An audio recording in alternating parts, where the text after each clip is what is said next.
죄 사함과 영생은 따로 떼놓고 생각할 수 없습니다. 그리고 죄 사함과 영생은 먼 미래에 일어나게 될 일이 아니라 이미 일어난 일입니다. 그에 관해 예수님은 이렇게 말씀하셨습니다. 내가 진실로 진실로 너희에게 이르노니 내 말을 듣고 또 나 보내신 이를 믿는 자는 영생을 얻었고 심판에 이르지 아니하나니 사망에서 생명으로 옮겼느니라.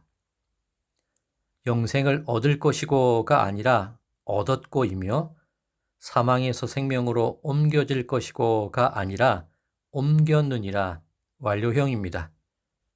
예수님의 말씀을 들은 자는 이미 죄 사함과 영생을 받아서 누리고 있다고 말씀하십니다.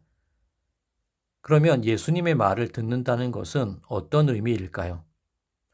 조금 전 요한복음 5장 24절을 읽어드렸는데요.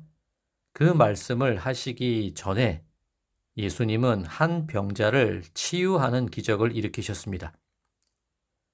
예루살렘에 베데스다라고 이름하는 연못이 있습니다. 가끔 천사가 내려와 물을 휘저어 놓는데 그때 가장 먼저 그 물에 들어가는 사람은 어떤 병이 있든지 치료를 받게 됩니다. 그러니 온갖 병자들이 연못 곁에서 기다리고 있었겠지요. 그 사람들 중에는 38년 동안 걷지 못하는 사람도 있었습니다. 예수님은 그 사람을 향해 일어나 내 자리를 들고 걸어가라고 말씀하셨습니다. 베데스다는 자비의 샘이라는 뜻을 가지고 있습니다.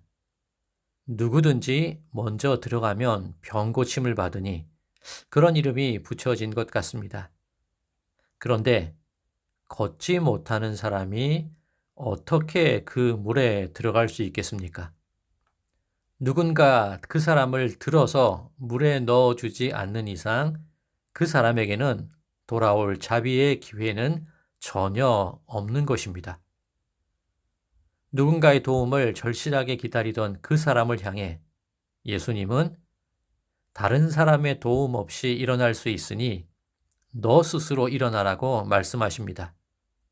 그리고 자비라는 이름을 가지고는 있지만 실상은 가장 치열한 경쟁의 장소인 그곳에서 네가 앉아있던 깔개를 걷어버리라고 말씀하십니다. 달리 말하면 그곳에서 나오라는 것이지요.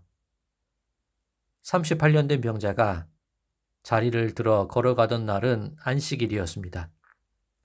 그 병자가 걷게 된 것을 지켜보던 유대인들이 딴지를 걸기 시작합니다. 아니, 안식일에 왜 자리 깔개를 걷느냐는 거지요. 왜 일을 하냐는 겁니다. 자, 우리는 지금 예수님의 말씀을 듣는다는 것이 어떤 의미인지에 관한 이야기를 나누고 있습니다. 자비를 가장해서 절망을 주고 왜 그렇게 하느냐고 책망만 하는 세상, 도저히 스스로의 힘으로는 벗어날 수 없는 절망의 세상으로부터 걸어 나오라는 것이 예수님의 말씀입니다. 예수님의 말씀은 북돋아주고 세워주고 치유해 주시는 말씀입니다. 예수님의 말씀을 듣는다는 것은 내가 예수님에 의해 북돋아졌고 내가 예수님에 의해 세워졌고 내가 예수님에 의해 치유받은 존재라는 것을 인정하게 되는 상태입니다.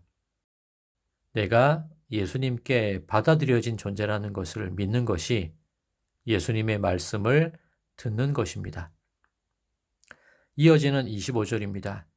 진실로 진실로 너희에게 이르노니 죽은 자들이 하나님의 아들의 음성을 들을 때가 오나니 곧 이때라. 듣는 자는 살아나리라. 38년을 죽어있던 그 사람이 일어나 내 자리를 들고 걸어가라는 예수님의 말씀을 듣는 순간 그 사람은 절망과 율법의 얽매인 삶에서부터 비로소 살아나게 되었습니다.